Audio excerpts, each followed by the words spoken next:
This is the Asher Stein Show. We discuss only the most important topics in US news and politics.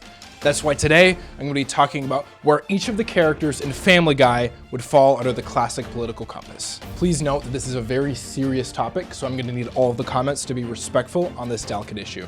But first, I should probably explain what is the political compass. Well, a lot of people think about politics in the sense of left and right. But that's a little too simplistic. The left and right spectrum is way too limiting.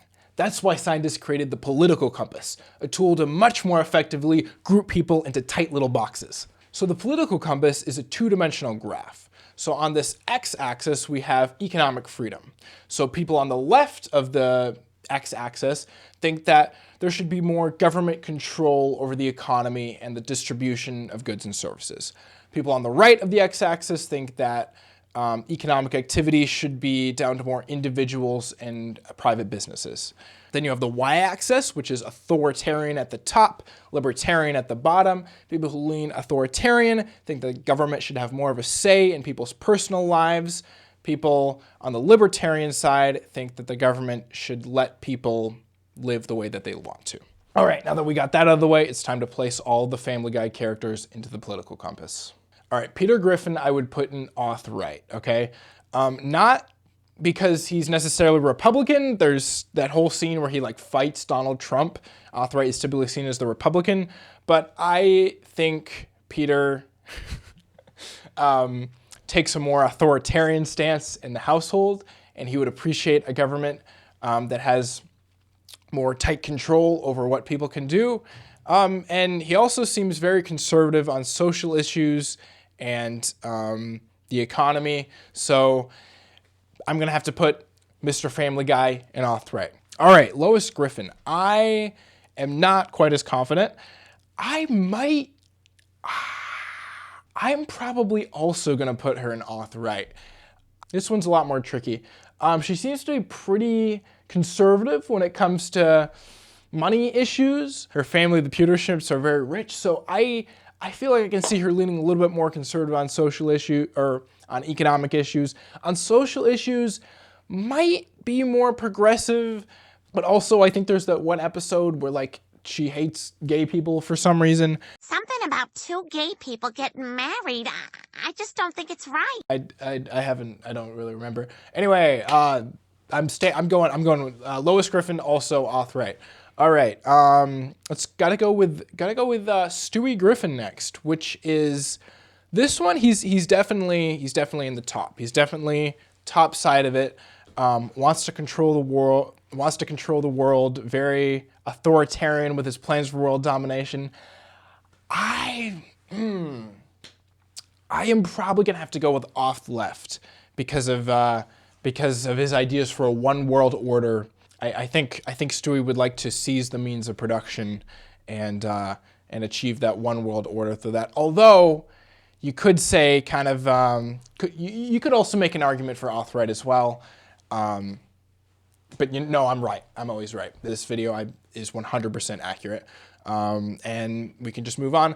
Brian Griffin is the easiest, gotta be the easiest in this entire video. Slap that puppy in lib left. Brian is your stereotypical progressive liberal. It's one of his defining characteristics, kind of your establishment Democrat type, kind of like he votes blue in every single election. He pretends to care a lot about social issues, and yeah, very, very easy lib left. All right, Chris Griffin. Chris doesn't know anything about politics. I'm just gonna go with not on the graph. Just not even on the graph. Meg Griffin. I'm gonna go with my first centrist. I think she's a centrist. I think you're gonna find her near the middle of the graph. I wouldn't be surprised if she's voted independent in some elections. She feels very she feels very mistreated by her family, which is maybe gonna maybe put her more in the socially liberal. But also maybe she feels compelled by society to vote the way society wants to, so maybe more authoritarian, just centrist, whatever. I'm gonna maybe edit this one out, whatever. All right, Glenn Quagmire. Yeah, that's got to be lib-right. Glenn Quagmire's got to be lib-right.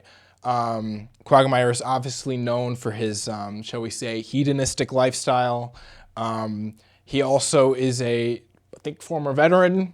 So, you know, he's kind of got that, he's kind of got that putting him more toward the right. He criticizes Brian's progressive beliefs, I feel like, at a few points. So I'm thinking he's kind of the libertarian stereotype of like just wants to live life however he sees fit.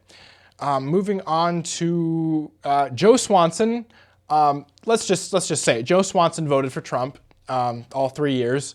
Joe Swanson, it obviously is alt-right. I don't think we could argue with that. He's probably he's a police officer. He believes in authority. He believes in punishment for people who don't conform to society, and I can just see him being very economically right as well. Easy alt-right. Probably even more easy than Brian, honestly, in adding to this graph. All right, Cleveland Brown. I'm probably gonna have to go with the lib-left for Cleveland Brown. He seems to care a lot about social issues. I think there's an episode where he talked about voting for Obama. Don't quote me on that, but I think for a few bonus characters, I forget what I had here. Herbert, the neighbor, off left. I don't know. I'm gonna put Herbert in off left. I don't want to talk about that anymore. Adam West.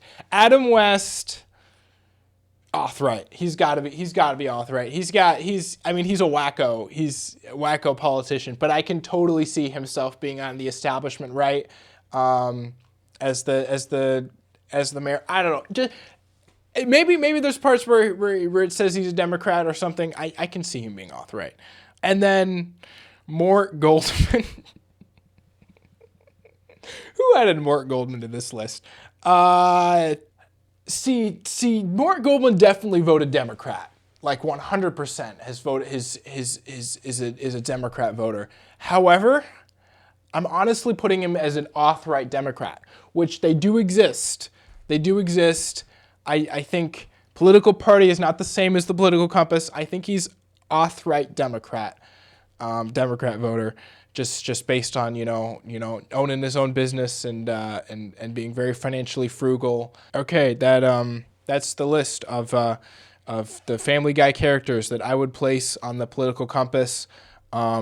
Please be respectful of my opinions as we approach this very serious, delicate topic, and I'll see you guys next time.